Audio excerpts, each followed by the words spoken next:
This is the METS POSTCAST, your instant game reaction for the New York Mets. Part of the Locked On Podcast Network. Your team every day.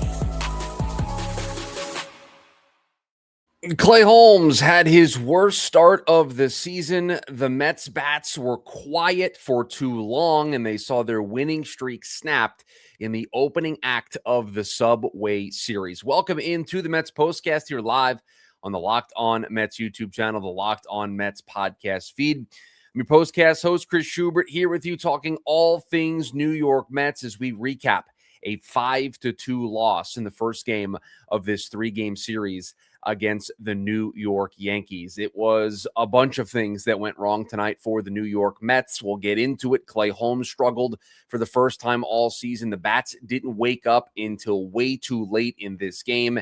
And really, their offense tonight was just Juan Soto. Tonight's postcast brought to you by FanDuel. Right now, new customers can bet just $5 and get $150 in bonus bets if your first bet wins.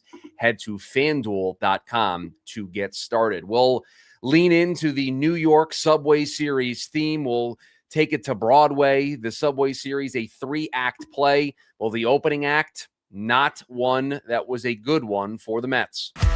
This is what you'll be talking about. In what was, on paper, coming into the night, a pitcher's duel, right? Clay Holmes, a sub-2 ERA, the third best ERA in the National League among starters. Yankee starter Cam Schlittler, who has been great to start his big league career, is a very early Cy Young candidate in the American League as well for how well he has pitched to start the year. And so you expected runs to be at a premium in this game with two pitchers who have started the year so well. And it was a pitcher's duel on the Yankee side. Cam Schlittler had the Mets bats confused, befuddled, bewildered, whatever word you want to use. He had them off balance for a majority of his start. You can't really say the same for Clay Holmes and these Yankees bats, because it was 2 outruns that did the Mets in tonight in this one. And listen, any runs are bad runs, but I think runs that are given up with 2 outs, especially the runs like the ones that were given up in that third inning, where you get the first 2 guys out and then it's 4 straight hits to score 2 runs, you're just gutted when those things happen, right? These games against the Yankees always feel a little bit more pronounced, right? Because it's the rival. It's the crosstown rival. It's the big brother to the little brother. I know I feel it when I sit down and watch these games between the Yankees and the Mets. And when you have those moments where you feel like you're going to get through another inning, if you're Clay Holmes, you're going to put up a third 0. And just a little bit of breaking news here as we do the open. If I seem a little frazzled, it's because we just found out that Clay Holmes fractured a bone in his leg that he suffered on the comebacker. And so he is going to be out for a long time, according to Carlos Mendoza. So did not think didn't see anything, didn't really get any inclination that Clay Holmes was fighting something. And the Mets said that they had no idea until after he left the game and then underwent the x-rays. So the Mets' best starter so far through this season is going to be down for a long time. And that's probably a season-ending injury. And by the way, Clay Holmes picked up another couple of outs after getting hit by that comebacker. So he gutted through that to even, give the Mets a couple of extra outs. And I think if the Mets knew that he had that fracture in his leg, they absolutely would not have kept him out there.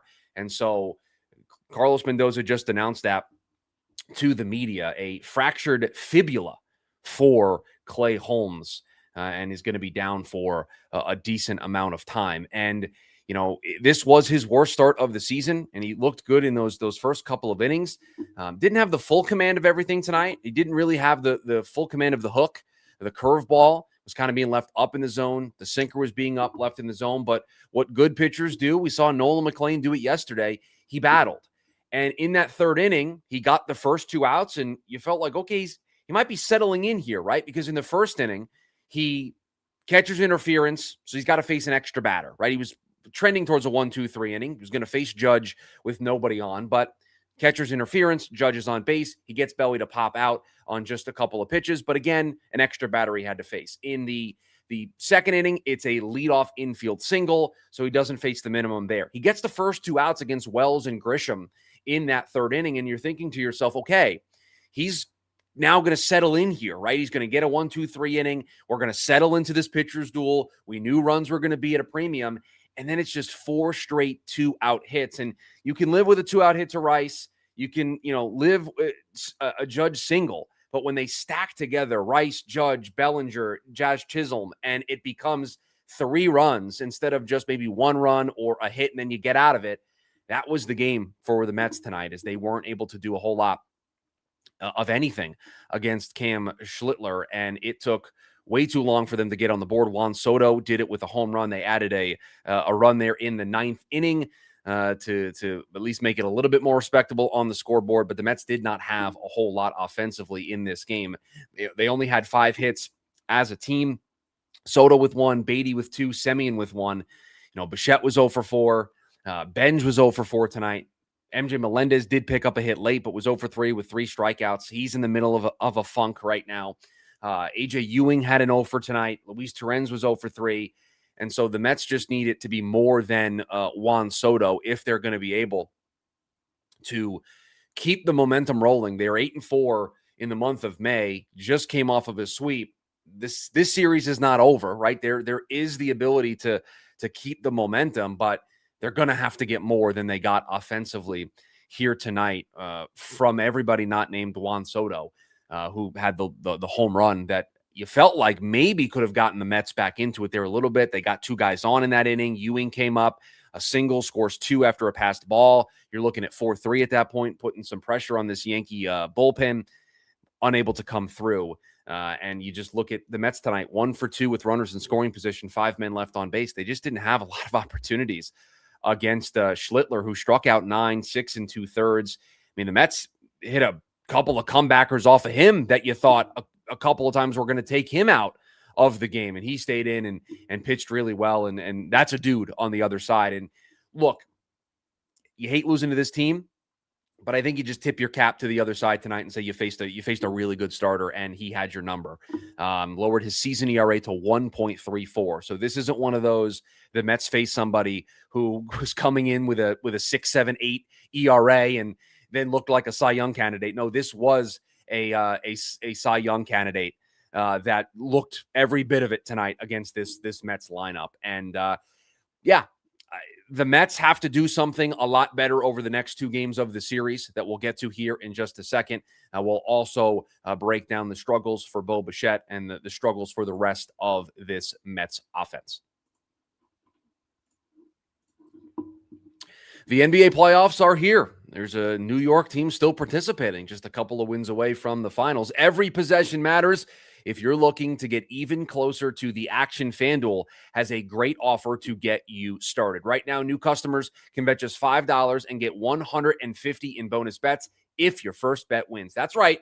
Turn $5 into $150 in bonus bets for just getting started. I like using FanDuel during the playoffs because everything I need is right there in one place. You can check stats, trends, matchups before you make your picks, which makes the whole experience feel a lot more informed. Whether you're looking at player props or just following your favorite stars, it adds another level of excitement to every game. Plus, it's a really easy app to navigate. It makes playoff basketball even more engaging from start to finish. Head to FanDuel.com to get started. FanDuel, play your game. You've ever opened your bank account and thought to yourself, man, where did all of my money go? You're not alone. Keeping track of subscriptions, spending, and bills can get overwhelming fast. That's where Rocket Money comes in, helping you take control of your finances all in one place. It tracks your subscriptions in one spot and can help cancel the ones you don't need with just a few taps. Automatically categorizes your spending so you can actually see where your money is going. and you set budgets, get alerts, and stay on top of upcoming bills. Just makes everything feel more organized and gives you a clearer picture of your finances day to day. Rocket Money is a personal finance app that helps find and cancel unwanted subscriptions, monitors your spending, and help lowers your bills so you can grow your savings. Let Rocket Money help you reach your financial goals faster. Join at rocketmoney.com/lockedon. That's rocketmoney.com/lockedon.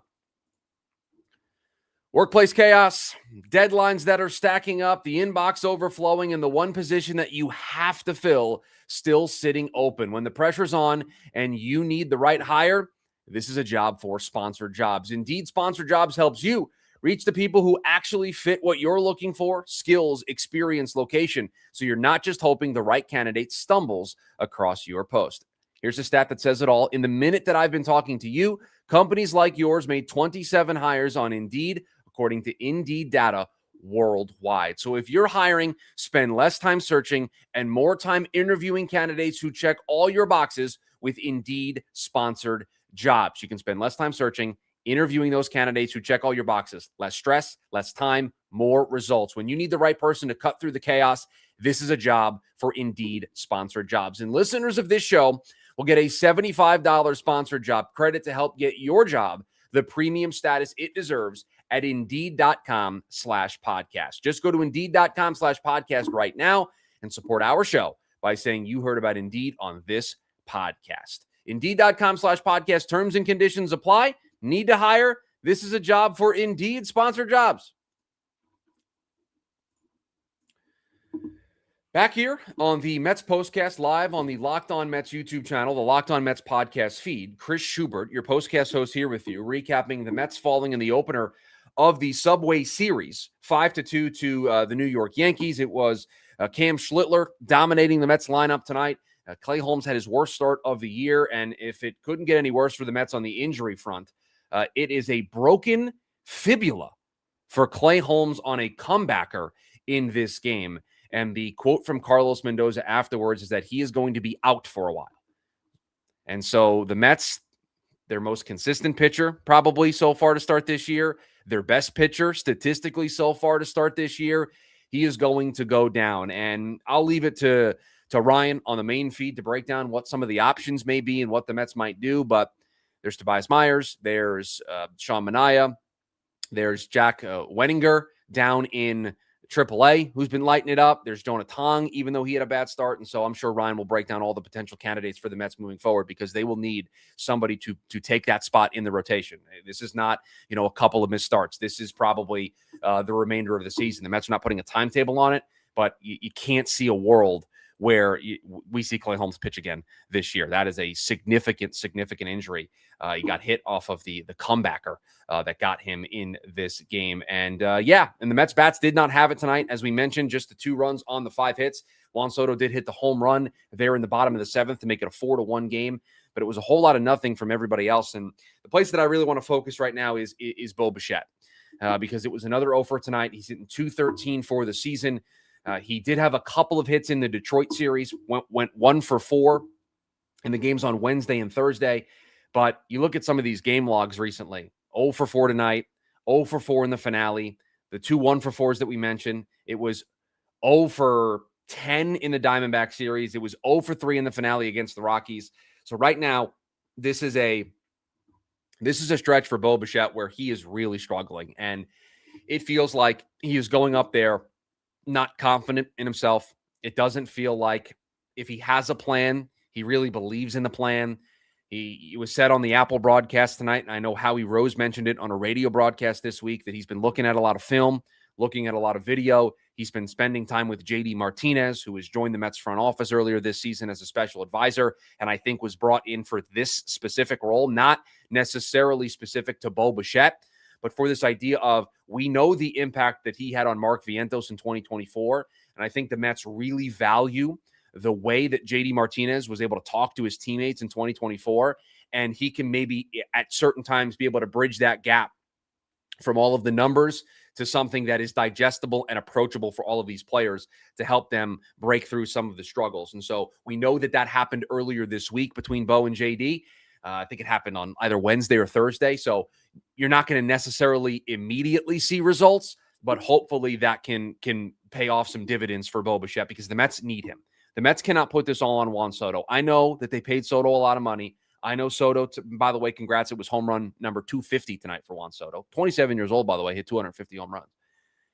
I know he's paid a lot of money and he's brought here to be the guy, but if the guys in front of Juan Soto, if the guys behind Juan Soto aren't consistent enough, teams are going to just avoid pitching to him altogether. And so you need, if it's going to be Bichette in front of him, if it's going to continue to be Mark Vientos behind him, those guys also have to be formidable threats so that Juan Soto can be the best version of himself. And the person that you look to right away is the guy that you're paying $42 million a season that you brought here to come up with runners in scoring position, to be that really important bat to produce in the run department. And so Bo's struggles are certainly a thing to keep an eye on because it has become a little bit of a problem here. And recently, outside of a couple of hits in the Detroit series, there have been a lot of offers for Bo Bichette. I am not, pumping the brakes on the momentum that we've seen over the last couple of days. The Mets are 8-4 to start the month of May. They lose tonight to drop to 8-5. They're 18-26 on the season. There's a lot of work that they need to do. There's still 2 more baseball games in this series for them to win this series. They faced a really good pitcher tonight who's now 6-1 on the season. This is a really good starter. This is potentially a Cy Young candidate. And so that's going to happen sometimes. That doesn't mean what they did earlier in the week is now immediately invalidated, even though it can feel that way because of who they faced. There's still 2 more games. You got Freddie Peralta going on Sunday. You got David Peterson in some capacity going tomorrow. I'll check social media one more time before we get out of here to see if the Mets mentioned anything. It doesn't look like they mentioned anything about who is going to start tomorrow, if it's going to be David Peterson or if it's going to be an opener in front of him. I'll just do one more quick check. Doesn't look like it. So if they go status quo, then it'll be an opener in front of David Peterson, and Peterson will get the bulk. But you used Austin Warren tonight. You didn't use Brazaban, and so it's been a couple days for him. So that could be the path. They've been doing that in the past. So that could be how they play it out. But an opportunity over the weekend to get right back at it, to get back into the win column and keep this positive momentum rolling. They just faced a really good starter tonight, and they didn't put together any real serious threats against Cam Schlittler, and he just had their number. The Yankees take the opening act of the Subway Series, but luckily for all of us, this is a 3-act play, and there's 2 more acts to go. If you're new here, please hit that subscribe button, turn on the notification bell so that you are notified when we go live here on the Locked On Mets YouTube channel and in the Locked On Mets podcast feed for the Mets postcast. The Mets fall in the opener of the Subway Series. They're back at it again tomorrow. We're right back here on the Mets postcast to break it all down the moment they get done. Until then, have a good one, Mets fans.